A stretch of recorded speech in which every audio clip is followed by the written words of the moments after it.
अस्सलामु अलैकुम वरहमतुल्लाहि वबरकातुहू। इंतहाई मोहतरम दोस्तों, भाइरों, बुजुर्गों, अल्लाह रब्बुल इज़्ज़त के मौजूद समझो, हाज़िर नाज़िर समझो। उनके खुश करण जे लाइ हिन क़ुरान जे सब सुरी अचो, सब अल्लाह के शौक़ ॾेखारियो। असां क़ुरान ॾे सुरूं था, कोई परते न हुजे। जेकी वेझायो अञा वेझा थियो।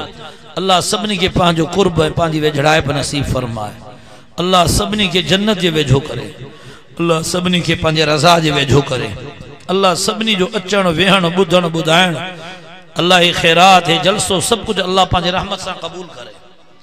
इंतहाई मोहतरम दोस्तों, भाइरों ऐं बुजुर्गों, मुंह हेठि करे इस्तग़फ़ार पढ़ो, मुंह हेठि करे इस्तग़फ़ार पढ़ो। अस्सलाम वालेकुम रहमतुल्लाह। बाहू हाँ बाहू जी बाहू अचो अचो बाहू जी बाहू। सहाबाए किराम फरमाइन था, असां हुजूर सल्लल्लाहु अलैहि वसल्लम जन खां मजलिस मुबारक में 70 भेरा 100 भेरा इस्तग़फ़ार गणींदा हासे। तो हुजूर अलैहिस्सलाम वेठा ऐं हिक मजलिस में 100 भेरा या 70 भेरा इस्तग़फ़ार पढ़ियो, तौबा कयो। पाण त मासूम होया। तौबा सिर्फ गुनाहन ते न थींदी आहे, तौबा इबादत आहे, तौबा अल्लाह जो ज़िक्र आहे। इन हदीस जे शरह में लिखियल आहे, उलमाए किराम लिखियो आहे त मालूम थो थिए त आवाज़ सां इस्तग़फ़ार पढ़ण भी सुन्नत आहे। तॾहिं त सहाबा गणींदा हा। मालूम थो थिए त आवाज़ सां इस्तग़फ़ार पढ़ण भी सुन्नत आहे। खुदा जे वास्ते गुनाह खे गुनाह समझो, तबाह करे छॾियो असां पाण खे। हिकिड़ो पसंदि नथो करे, उनखे बि ज़रूर इम्तिहान में विझो। क़ुरान जो वास्तो ॾियो, त ख़बर आहे त फलाणो पसंदि करे थो, फलाणो नथो करे थो, थोरो छॾियो बाबा। माण्हुनि जे अॻियां तव्हां लिकी वेंदो। तन्हाइनि में असांजो हाल छा आहे? शैतान भी खिले थो। हुन 30,000 फ़लस्तीनी शहीद थी चुका आहिनि। और असां नंगियूं फिल्मूं था ॾिसूं, नाच गाना था ॾिसूं। हुजूर सही फरमायो, लान अल्लाहु नाज़िर वल मंज़ूर इलैहि। क़ुरान मुझे अॻियो आहे। जी रंडीअ ते लानत आहे, जेका नचे थी, ॾिसण वारे ते साॻी लानत। हे क़ुरान मुझे अॻियो आहे। जॾहिं इहो नांग मुंहिंजे हथ में हुजे त क़ुरान ते हथ रखां, मां नथो बची सघां, त तव्हां कीअं था बचो? 1000 खां ज़्यादा आलिम मूं वटि पढ़ी विया आहिनि अल्हम्दुलिल्लाह। सवन मूं वटि अलहम्दु वन्नासी क़ुरान जो तफ़सीर पढ़ियो अल्हम्दुलिल्लाह। वॾा वॾा शेखुल हदीस भी अल्हम्दुलिल्लाह। क़ुरान ईअं नथो चए त ज़िना न कयो, क़ुरान तो चए त ज़िना जे वेझो न वञो। ऐं बुखारी में लिखियल आहे, ज़िनल आइन अन नज़र, अखियुनि जो ग़लत इस्तेमाल अखियुनि जी ज़िना है। ऐं अल्लाह तो फरमाए उन जे वेझो न वञो। तव्हांखे ख़बर हुजे त 10 खाधा आहिनि, हिकिड़े में ज़हर आहे, कहिड़ी आहे दावत खाईंदो? तव्हांखे ख़बर आहे त हिन बिजली जे तार में बिजली न आहे, पर 11,000 बिजली अची सघे थी। केर इन में हथ विझंदो? क़ुरान में लिखियल आहे, नबी सगोर तो फरमाए, वमा उबर्रिउ नफ्सी इन नफ्स लअमारतुम बिसू। नफ्स बुराइन जो हुकुम कंदो आहे। माना तव्हांजो नफ्स वलियन खां भी मथे थी वियो आहे, जो तव्हांजो नफ्स तव्हांखे बुराइन जो हुकुम नथो करे। अता बिन अबी रबाह तो फरमाए, हेॾे ॾिसो, मूंखे ॾिसो अब्बा, मां तव्हांजो मेहमान आहियां अब्बा। अता बिन अबी रबाह इमाम बुखारी जो उस्ताद आहे। फरमाए तो मुझे अल्लाह मूते इल्हाम कयो, मुझे बानन के चओ, जॾहिं गुनाह था कयो त नंढनि ॿारनि को भी शर्मायो था। छा मां अल्लाह जी हैसियत नंढनि ॿारनि को भी घटि आहे?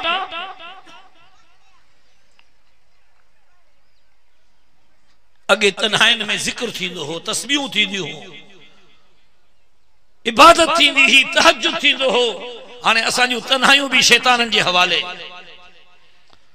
असां जेके मौलवी थिया 2000 में दारुल उलूम कोरंगी मां, उन्हनि जो इज्तिमा थियो। 250 में तकरीबन 7 अलाए 9 फौत थी विया, पर 160 खन आया। अमेरिका में भी, बांग्लादेश में भी, ईरान में भी, अफगानिस्तान में भी गॾु पढ़ियासीं। हाणे गॾु थियासीं। पोइ मौलवी साहब असांजी साथी तकीर कई, आपके सखर का एक इमाम आता है, बड़ा बुजुर्ग था, इस्लामाबाद में तरावी पढ़ाता है। पहले वो इतना बुजुर्ग था कि तरावी के बाद, आराम के बाद बाकी पूरा वक्त, पूरा महीना कुरान में गुजरता था। अब पता नहीं बुढ़ापे में हजरत को क्या शैतान चढ़ा है। तरावी सुनाने के बाद हर वक्त हजरत इंटरनेट, फेसबुक में और गुनाहों में इस्तेमाल होते हैं। असांजे साथी हिकिड़े मौली साहब तकीर कई त तव्हांजे सखर जो कारी अचे तो अगे ॾींहं रात कुरान पढ़ंदो हो, हाणे हज़रत तरावीह को पो ॾींहं रात मोबाइल में मसरूफ आ। देखने में दुनिया किस कदर खुश रंग थी, कब्र में जाते हुए दुनिया की हकीकत खुल गई। हुजूर अलैहिस्सलातु वस्सलाम फरमायो आ त मौत के घणो याद कयो, अक्सरू जिक्र हाज़िम लज़्ज़ात अल मौत। हुजूर अलैहिस्सलातु वस्सलाम जी हदीस आ, रोजानो कब्र आवाज कंदी अना बैतुद दूद, अना बैतुल वहश, अना बैतुल गुर्ब, यब्न आदम नसीतनी वलम अंसाक। मां कीड़न जो घर आया है, मां जीतन जो घर आया है, मां अकेला पे वहशत जो घर आया है। ए आदम जा पुत्र तू मुखे विसारियो आ, मां कब्र तो के नाहे विसारियो। बुधायो जडे ये शयूं हर वक्त असांजे नज़रुन में होंदियूं, कब्र याद ईंदी। अबा गलायो, अबा कब्र याद ईंदी। अबा गलायो छो त अबा मुझे मां ताको माफी तो वठा, अबा मां ताके शो मना कयम, अबा मां ताको माफी तो वठा। अबा ताको पुछां तो ये कब्र याद ईंदी जी? कुरान में लिखियल है, अल्लाह पाक तो फरमाया ला तमुद्दना ऐनैक इला मा मत्ताना बिही अज़वाजम मिनहुम ज़हरतल हयातिद दुनिया। ए नबी इनन के बुधाए त क्यों खड़ी करे दुनिया जे मुख्तलिफ किस्म जे अयाशिन जे सामानन खे, इमारतुन खे, प्रोटोकॉल खे, हुस्न खे, मंजरन खे न दिसो। साईं छो न दिसो? अल्लाह तो फरमाए ज़हरतल हयातिद दुनिया, चंद ॾींहनि जूं बहारूं आहिनि, चंद ॾींहनि जूं बहारूं आहिनि, चंद ॾींहनि जा मज़ा आहिनि। हुजूर अलैहिस्सलातु वस्सलाम फरमाइन था मुखे अल्लाह से इख्तियार दिनो ते हिन जबल के सोनो करे छड़ियो। हुजूर अलैहिस्सलातु वस्सलाम फरमायो न मुंहिंजा अल्लाह, मां हिक ॾींहुं खाईंदुसि शुक्र कंदुसि, हिक ॾींहुं न खाईंदुसि सब्र कंदुसि। सूरे ज़ुखरुफ जो तर्जुमो छा आहे? अल्लाह तो फरमाए जेकर मुखे अंदेशो न हुजे हा त सब काफ़िर थी वेंदा, त मां काफ़िरन खे ॾाकड़ियूं, पलंग, छतियूं, दरवाजा सब सोने चांदी जा ॾेई छॾिया हा, पर इहो दुनिया जी हयाती जो सामान आ। हर वक्त जॾहिं दुनिया मुझे अखियुनि में मुझे दिल में वेंदी, पो अल्लाह जी मोहब्बत मुझे दिल में काॾो ईंदी, पो जन्नत जो शौक़ मुझे दिल में काॾो ईंदो, पो गुनाहनि जो ज़ंग मुझे दिल तो कीअं लहंदो। फलस्तीनी 30,000 कमो बेश शहीद थी चुका आहिनि, ॾींहं रात शहादतूं थियूं हलनि, असां दुनिया जे रंगीननि में मस्त आहियूं। देखने में दुनिया किस कदर खुश रंग थी, कब्र में जाते हुए दुनिया की हकीकत खुल गई, पतो पवंदो। हज़रत अली सईदा फरमाइन अन्नासु नियामुन फइला मातू इंतबहू, मानू निंद्र पया आहिनि जॾहिं मरंदा आहिनि के त पोइ सुजाग थींदा आहिनि। बहुत आसान है दोस्तों के मजमा में माज़अल्लाह कह देना, आंसू बहा देना, बहुत मुश्किल है खलवतू में नफ्स के दलदल से बच जाना। उनके मना के वरियो मोकारो की ताजा बच्चा सब जुनेद बगदादी है। हदीस में आवा एक मर्द हुंदो आ, बी औरत हुंदी आ, टियों शैतान हुंदो आ। बैतुल्लाह में दर्स ईंदो आ मौलाना मोहम्मद मक्की साहब, अल्लाह सभिनी खे मक्को मदीनो ॾेखारे। हथ बुलंद करे आमीन चो। अल्हम्दुलिल्लाह दुरूद जे बरकत सां अल्हम्दुलिल्लाह टियों दफ़ो तो अल्हम्दुलिल्लाह इन साल वञा, अल्हम्दुलिल्लाह चो। घर में मजलिस दुरूद शरीफ कयो जी, बच्चन के जिस्मानी खुराक ॾियण तव्हांजो फर्ज आ, पंहिंजे बच्चन के रूहानी खुराक ॾियण भी तव्हांजो फर्ज आ। 5 मिनट पंहिंजे बच्चन के दुरूद पढ़ायो। आहे को दुरूद पढ़ाए वायदो मार सा न मोहब्बत सा। वो तबलीगी हणी आयो न चिल्लो अचे मां घर में झेड़ो शुरू थियो, माण्हू गॾु थिया, बाबा माइन के छो थो कुटे? ची मेरी बीवी दाढ़ी नहीं रखता। ची दाढ़ी कैसे रखेगा? ची इरादा भी नहीं करता। मोहब्बत सा इंशाअल्लाह असा पंहिंजे बच्चन के रोजानो दुरूद पढ़ाईंदा से। मुंह हेठ करे इस्तगफार पढ़ो। अस्तगफिरुल्लाह, तौबा कयो, मां भी तौबा तो कयां। वल्लाहु गफूरुर रहीम। रोजे वाली आयत को पहिरियों अल्लाह से सिफ़त मग़फ़िरत जो बयान कयो आहे। माना रमज़ान जी तैयारी कयो, तौबा इस्तगफार सां पंहिंजे अंदर के पाक साफ़ कयो, सेहतमंद थियो, रूहानी जी ज़्यादा में ज़्यादा कमाई करे सघो। वरी सीज़न अचण वारी आहे। अस्तगफिरुल्लाह रब्बी मिन कुल्लि ज़ंब। मां भी तौबा तो कयां, तव्हां भी तौबा कयो। रोज़ाना जी सुन्नत आई आहे। अस्तगफिरुल्लाह रब्बी मिन कुल्लि ज़ंब। अल्हम्दुलिल्लाहि वहदा वस्सलातु वस्सलामु अला मन ला नबिय्य बाद। अम्मा बाद फ़अऊज़ु बिल्लाहि मिनश शैतानिर रजीम। बिस्मिल्लाहिर रहमानिर रहीम। या अय्युहल्लज़ीना आमनू कुतिबा अलैकुमुस सियाम कमा कुतिबा अलल लज़ीना मिन क़ब्लिकुम लअल्लकुम तत्तक़ून। दुरूद शरीफ पढ़ो। अल्लाहुम्मा सल्लि अला सय्यिदना मौलाना मुहम्मद व अला आलि सय्यिदना मौलाना मुहम्मद व बारिक व सल्लिम। अबा वडे आवाज़ बटे भेरा दुरूद शरीफ पढ़ो, सब पढ़ो। अल्लाहुम्मा सल्लि अला सय्यिदना मौलाना मुहम्मद व अला आलि सय्यिदना मौलाना मुहम्मद व बारिक व सल्लिम। अल्लाहुम्मा सल्लि अला सय्यिदना मौलाना मुहम्मद व अला आलि सय्यिदना मौलाना मुहम्मद व बारिक व सल्लिम। अल्लाह रब्बुल इज्जत के राज़ी करण जी नियत सा इन अजीम शान दीनी इज्तिमा में तवां सां गॾु आहियूं। दुआ घुरो त अल्लाह रब्बुल इज्जत मुंहिंजी तव्हांजी उम्मत मुस्लिम जूं तमाम नेकियूं कबूल फरमाए, तमाम गुनाह माफ फरमाए। मां बिल्कुल मुख्तसर बयान कंदुसि छो त कराची मूंखे वञणो आहे, सफ़र आहे। 5 ॾींहनि जे सफ़र को वापसि थियुमि, गाॾी वापसि वई लारकाणे। मुंहिंजो मोहसिन साईं अहमद शाह साहब जन आया आहिनि। सफ़र आहे असांजो लंबो। दुआ घुरो त अल्लाह सॼो सफ़र आसान भी करे, क़बूल भी करे। ऐं हर तरह असांजो सफ़र अल्लाह आख़िर जे सफ़र जे तैयारी जो ज़रियो बणाए। 3 ॻाल्हियूं मां अर्ज़ कंदुसि, तव्हांजे तवज्जो जी ज़रूरत आहे। थोरो तर्जुमो ॿुधो इन आयत जो। हिकिड़ी आयत जे सिखण में केतिरो सवाब आहे। कुरान मुझे अॻियों आहे, हदीस में लिखियल आहे, ए अबू ज़र जेकर तू हिकिड़ी आयत सिखे त तोखे 100 रकअत नफ़िल पढ़ण खां ज़्यादा जो सवाब आहे। चओ न सुभान अल्लाह। पोइ इन आलमन जे मक़ाम ऐं दर्जन के केरु पुॼंदो? हे रोज़ानो त 50-100 आयतूं त घटि में घटि पढ़ाइनि था। जॾहिं शागिर्द जो एॾो शान आहे, हिकु आयत जे सिखण ते 100 रकअत नफ़िल पढ़ण जो सवाब आहे, त ॿुधाए त तूं नफ़िल पढ़ी, तहजुद पढ़ी, ज़िक्र करे, तुंहिंजो शान इन आलम खां मथे कीअं थींदो? मां अल्हम्दुलिल्लाह पाण खे हिन वक्त ताईं तालिब इल्म समझो आ, छो त मुंहिंजा उस्ताद मोहतरम मुफ्ती आज़म पाकिस्तान मुफ्ती रफ़ी उस्मानी साहब 80 साल का ज्यादा उम्र ही आखिर वक्त ताईं तरावीह पढ़ाईंदा हा। पाकिस्तान जा वॾा मुफ्ती हा, पर तालिबनि जेकियूं फरमाईंदा हा, मैं तालिब इल्म था, मैं तालिब इल्म हूं, मैं तालिब इल्म रहूंगा। चो सुभान अल्लाह। हिकड़ी आयत जो सिखण 100 रकअत नफल पढ़ण का सवाब ज्यादा है। चो सुभान अल्लाह। मां बिल्कुल मुख्तसर 5 मिनटन जो बयान आ, तवाजे तवज्जो जी जरूरत आ। दुआ करो त अल्लाह पाक मुके सही गाल सही नियत सा ऐं सही तरीके सा करण जी तौफीक अता फरमाए। अल्लाह पाक शातो फरमा, ए ईमान वारो, फर्ज किया वया हिन तहां जे मथो रोजा जी, फर्ज किया वया हा उन्हनि ते जेको तहां को अॻ में गुज़रिया हिन, लअल्लकुम तत्तकून, जी ता परहेज़गार थियो, जी ता अल्लाह जा वली थो, जी ता अल्लाह जा आशिक थो, जी ता गुनाहन को बची सगो, जी तवा नेकी करे सगो, जी गुनाह तहां जे ला मुश्किल थे, जी नेकी तहां जे ला आसान थे, जी तन्हाई में अल्लाह को डिजी सगो, जी अल्लाह जे अगियो बोढ़ा गाड़े सगो। लअल्लकुम तत्तकून, जी ता हलाल को बचो था मुझे हुक्म जे करे, हराम को भी बची सगो। लअल्लकुम तत्तकून, जी तहां जो ज़ाहिर नेका, तवा जो अंदर भी नेक थी वने, जी तवा जो नीह नेका, तवा जी रात भी नेक थी वने। लअल्लकुम तत्तकून, जी तवा जे अंदर वो रूहानी ताकत पैदा थे जो अल्लाह जे फराइज का बगैर तवा बेकरार हो जो, जी मच्छी पानी का बगैर बेकरार हो दिया।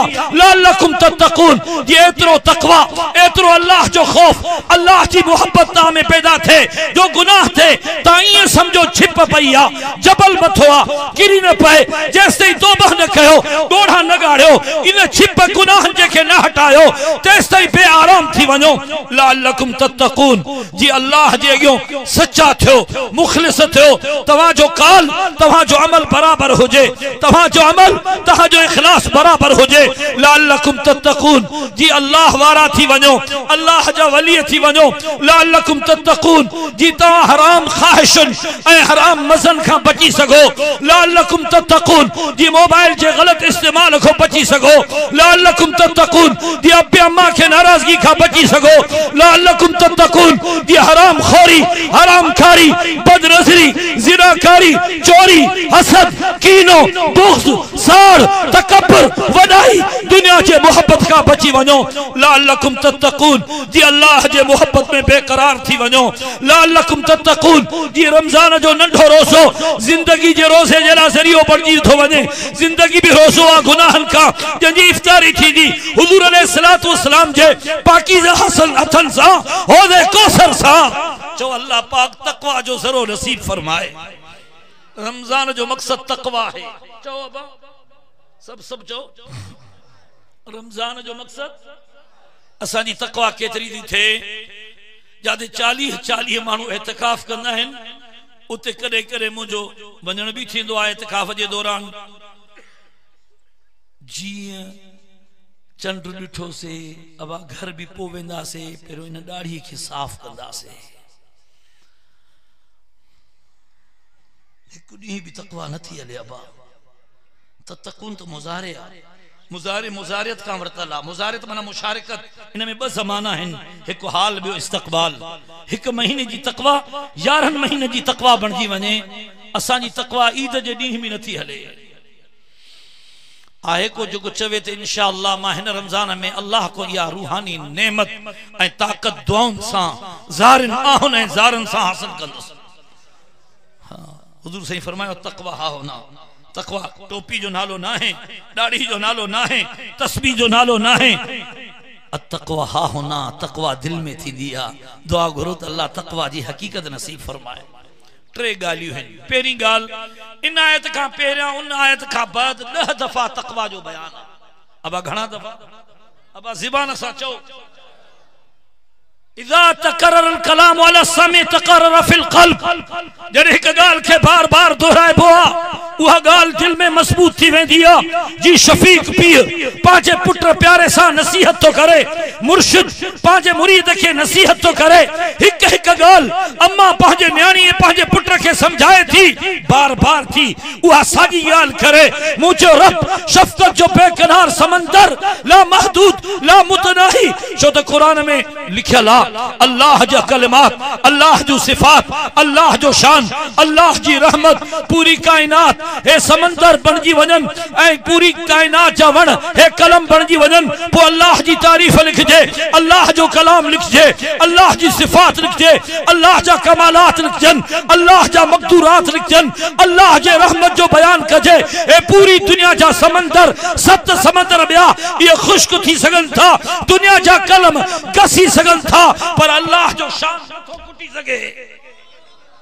चो अल्लाह जो शान हाँ हदीस में आवाज अल्लाह जी रहमत केतरी आ फरमाई तो अल्लाह जी रहमत 99 हिस्सा है एक हिस्सो रहमत जो मखलूक के दिनों थी जो अब्बो बच्चे सा मोहब्बत तो करे अम्मा बच्चे सा मोहब्बत ही करे औलाद ते वालिदैन जो रहमतू शफकतू मोहब्बतू एक हिस्सो कायनात में अल्लाह जी रहमत 99 हिस्सा ज्यादा है यो समझाने जलाया तकसीम ना है छोटा अल्लाह जी सिफात की तकसीम न थी दिया अल्लाह जी रहमत की तकसीम ना है समझाने जी मिसाल अल्लाह जी रहमत इन को भी मथे आ जाओ सुभान अल्लाह।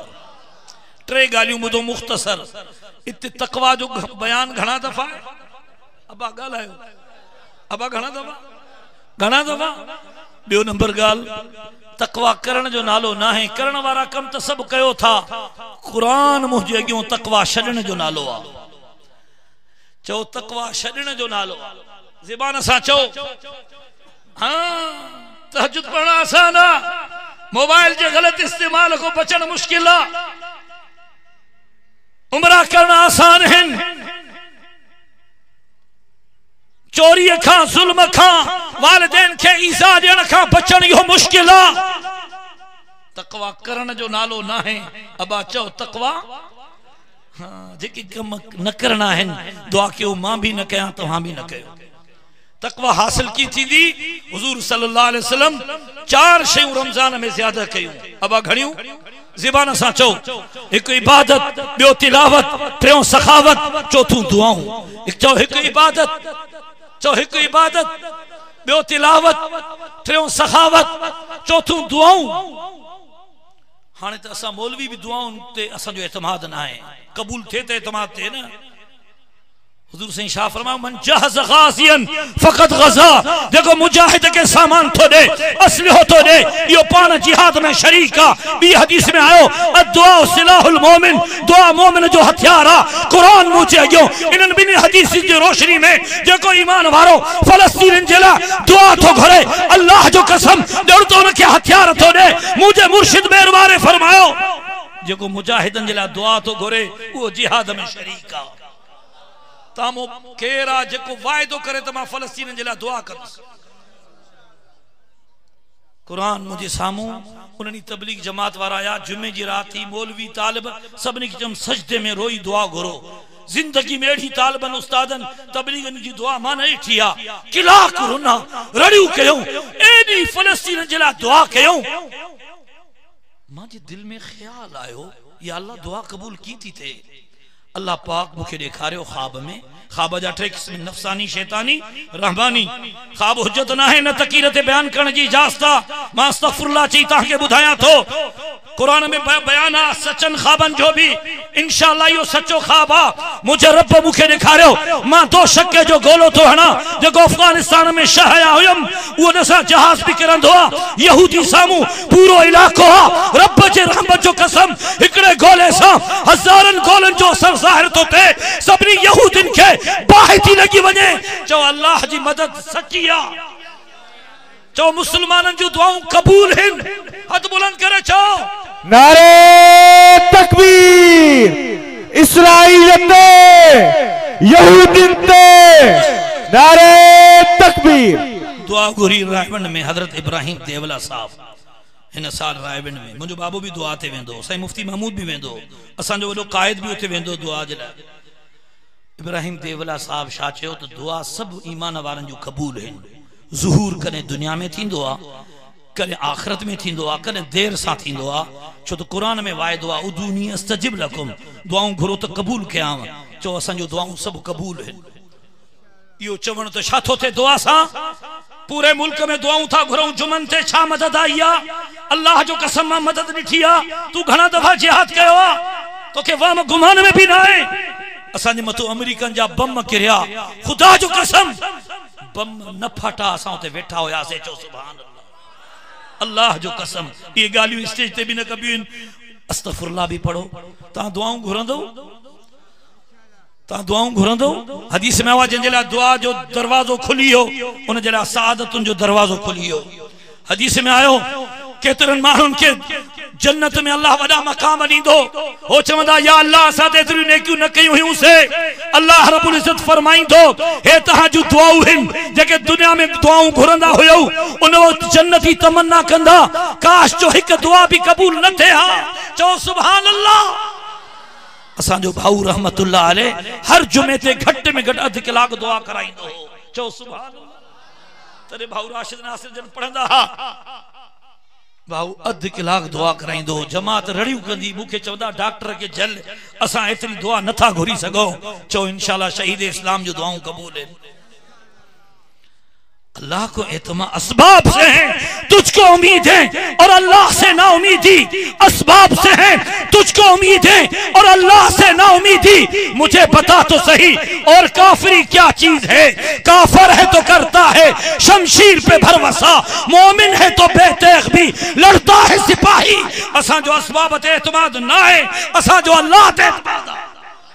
चो असा जो कहते एतमाद ए मीडिया ताके नथी दिखारे। खुदा जो कसम असा जे मुजाहिदन के छा त अल्लाह मदद तो करे। उनन जा छक्का छुड़ाए छड़ियो, उनन जा तोता उड़ाए छड़ियो, उनन के पागल करे छड़ियो थऊ, उनन के मस्त करे छड़ियो थऊ, उनन के इसराइल के छडण ते मजबूर करे छड़ियो थऊ। अल्लाह जो कसम उहे था चवन ए इंसान नाहिन, ए फरिश्ता हिन, ए जिन्न हिन। चो अल्लाह आहे। हद बुलंद करे चो अल्लाह आहे। जिहाद भी न कयो, दुआ भी न घुरो, पोवर काफर थियो वनी राम राम कयो। सब अस्तगफिरुल्लाह पढ़ो।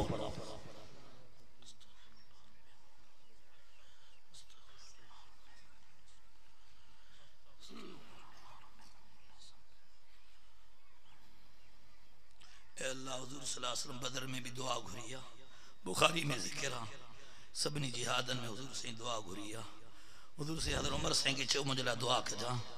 अल्लाह मुजाहिद चवन था असां लाइ दुआऊं कयो या अल्लाह असां खे एतिरो ईमान ॾे एतिरी हिम्मत ऐं असबाब ॾे जो असां मुजाहिद थी वञूं ए अल्लाह असां उते पहुचूं ए अल्लाह शहादत जो मौत हासिल कयूं ए अल्लाह पर या अल्लाह दुआउनि खां कंहिंखे महरूम न कर ए अल्लाह असांजो सभु दुआऊं क़बूल कर ए अल्लाह असांखे यकीन आहे त पूरी उम्मत मुस्लिम में हरमैन में ए अल्लाह पूरी काइनात में असांजा मुस्लमान भाइर ऐं भेनरियूं पंहिंजे फ़लस्तीनी बचड़नि जे लाइ औरतुनि जे लाइ मुजाहिदनि जे लाइ ए अल्लाह तड़पनि था ए अल्लाह तुझे हबीब फरमायो मल्लम यहतम बि अमरिल मुस्लिमीन फलैस मिनहुम जिन खे मुसलमाननि जो गम नथो थिए उहो मुसलमान न आहिनि अल्हम्दुलिल्लाह या अल्लाह असां मुसलमान आहियूं कलमो शरीफ पढ़ो ला इलाहा इल्लल्लाह मुहम्मद रसूलुल्लाह ए अल्लाह असांजे मुजाहिदनि जी मदद फरमा ज़िंदगी जो सभु दुआऊं क़बूल फरमा ए अल्लाह रजब शाबान जो बरकतूं नसीब फरमा रमज़ान नसीब फरमा लैलतुल क़द्र नसीब फरमा रमज़ान जो मक़सद तक़वा नसीब फरमा ईमान ते मौत नसीब फरमा ए अल्लाह पंहिंजे रहमत सां असां सभिनी खे अल्लाह वारो बणा टच मोबाइल इंटरनेट फेसबुक जे शैतानी दज्जाली फितने खां ऐं उन जे ग़लत इस्तेमाल खां असां सभिनी खे बचा हिन जलसे खे क़बूल फरमा मुंहिंजी टूटी फूटी गुफ्तगू खे क़बूल फरमा अॻिते लंबो सफ़र आहे या अल्लाह उनखे आसान बणा सल्लल्लाहु अलैहि वसल्लम। अस्सलामु अलैकुम।